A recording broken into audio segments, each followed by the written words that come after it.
풍운의 정치인이 되어버린 청년 김종필.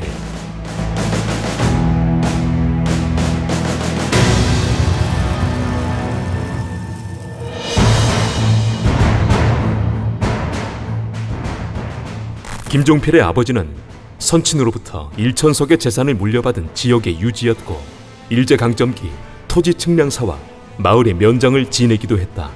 김종필은 그렇게 넉넉한 집안에서 1926년 태어나 성장했다.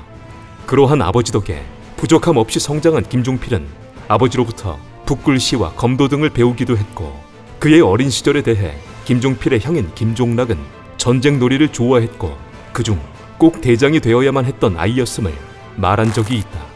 또한 김종필은 중학교 시절까지 나폴레옹을 비롯한 위인전을 많이 읽었으며 그의 증언록에 따르면 책을 다 읽지 못한 경우에는 학교에 결석하기까지 할 만큼 책 읽기를 좋아했음을 회고했다.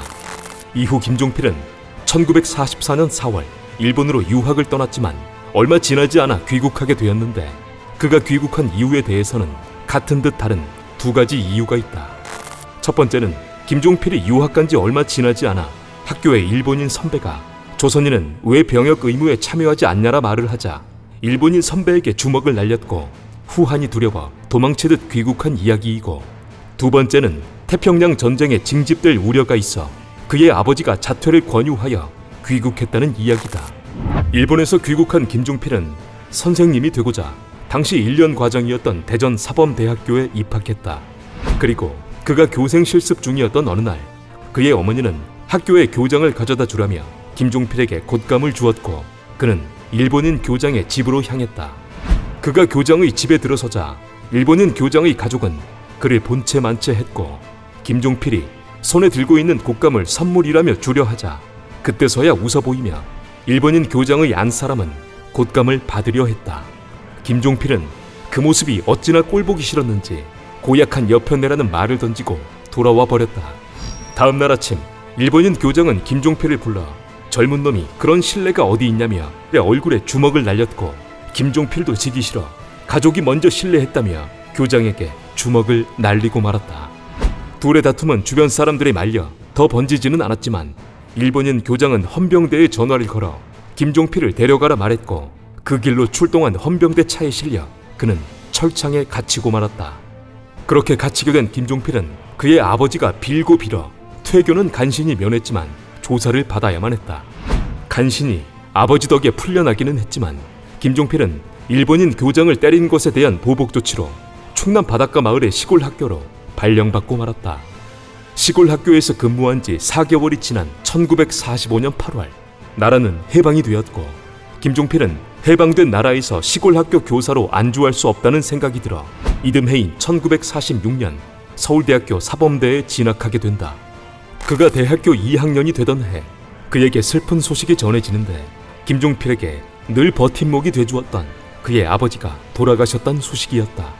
항상 든든하게 뒤에 계셨던 아버지의 소식은 김종필에게 큰 슬픔이었지만 슬퍼할 새도 잠시 아버지가 돌아가시자 집안은 가세가 기울어 파산 지경에 이르고 말았다. 부유하고 평탄하게 살았던 김종필은 그때부터 스스로 학비를 벌어가며 공부를 해야 했다.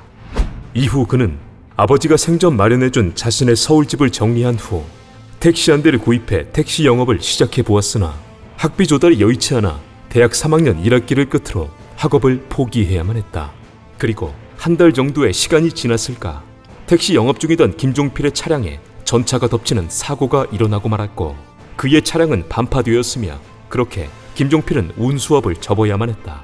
막막함에 배회하던 김종필은 당시 파고다 공원 앞에서 국방경비대 창설 요원 모집이라는 공고를 보게 되었고 새로운 인생을 살아보고자 입대를 결심했다. 하지만 그의 군 생활은 그가 생각한 것과 달리 욕과 주먹질, 몽둥이 세례뿐이었고 이러다간 새로운 인생이 시작되기도 전에 큰일 나겠다 싶어 입대한 지 열흘 만인 비오는 밤 철조망을 뚫고 도망을 치고 말았다. 간신히 서울로 도망쳐 오기는 했지만 함께 입대했던 동기들에 대한 미안함과 군대에서 버티지 못한 자신을 자책하며 친구 집에서 탈영병 신분으로 숨어 지내게 되었다. 3주 정도가 지난 후 우연히 김종필은 영화를 보러 가게 되었는데 그때 영화관 2층에서 화랑 담배를 나눠 피우며 단체 관람을 하던 육사교도대 사병들을 보게 되었다. 그들을 본 김종필은 기껏해야 중학교밖에 못 나온 저들도 군 생활에서 버티어 생활하고 있는데 대학까지 거친 자신이 못 버텼다는 사실에 자책했고 도망친 자신은 패배자라 생각했다. 그리고 곧바로 2층으로 올라가 당시 인솔 장교를 만나 자신이 탈영병임을 고백하고 재입대를 부탁해보지만 인솔 장교는 선뜻 받아들이지 않았다. 김종필은 인생이 타락하게 될지도 모른다며 재차 부탁했고 그의 간곡한 부탁에 인솔 장교는 재입대를 허락했다. 김종필은 그렇게 육사교도대 사병으로 들어가게 되었고 그의 군생활은 전과 다를 바 없었지만 또다시 포기할 수 없어 이를 악물고 버티었다. 재입대한 지 2주 정도가 지났을 때 한 상관은 그의 과거를 알게 되었고 김종필에게 육사에 응시하기를 권했다. 김종필은 그렇게 육사 8기에 응시하게 되었고 5개월의 교육훈련 끝에 공동 1등의 성적으로 졸업 면접을 보게 되었다. 면접장에 들어선 김종필은 자신의 중학교 선배가 면접관으로 앉아있는 모습에 반가워 웃게 되었는데 면접장에서 웃었다는 이유로 태도가 불손하다 하여 점수가 깎이고 말았고 종합성적 6등으로 졸업하게 되었다. 육사 8기 졸업생 중 1등은 육사 교장의 부관으로 근무하게 되었고 면접 태도 불량으로 6등이 되어버린 김종필은 육군본부 정보장교로 배정되어 근무하게 되었다. 김종필은 이곳에서 한 사람을 만나게 되는데 그는 당시 육군본부 정보국에서 문관으로 근무하던 박정희였다.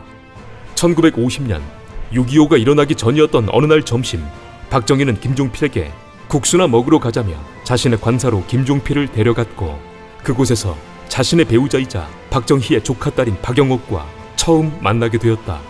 이후 두 사람의 관계는 이어졌고 전쟁 중인 1950년 9월 두 사람의 관계를 눈치챈 박정희는 김종필에게 조카딸이 괜찮다면 빨리 데려가라 말했다. 박정희의 말에 김종필은 기꺼이 그렇게 하겠다며 전쟁 중인 1951년 2월 결혼하게 되었고 박정희와 김종필은 처삼촌과 조카 사이로 가족이 되었다. 6.25 기간 중 김종필은 미국 유학 장교단 육사단 수색대장으로 9개월가량 참전했고 동족상전의 비극 6.25는 1953년 7월 많은 아픔을 남긴 채 휴전으로 막을 내렸다. 이후 6번 정보참모부를 거쳐 군인으로 살아가던 김종필은 1960년 4.19 이후 3.15 부정선거에 책임을 지고 군 수뇌부들이 퇴진해야 한다는 정군 운동을 벌여 군에서 강제 예편되고 말았다. 그리고 이듬해인 1961년 5월 16일 새벽 35세 김종필은 5.16의 설계자이자 5.16의 중심 세력으로 정치 전면에 등장했고 43년의 정치 인생을 시작하게 되었다.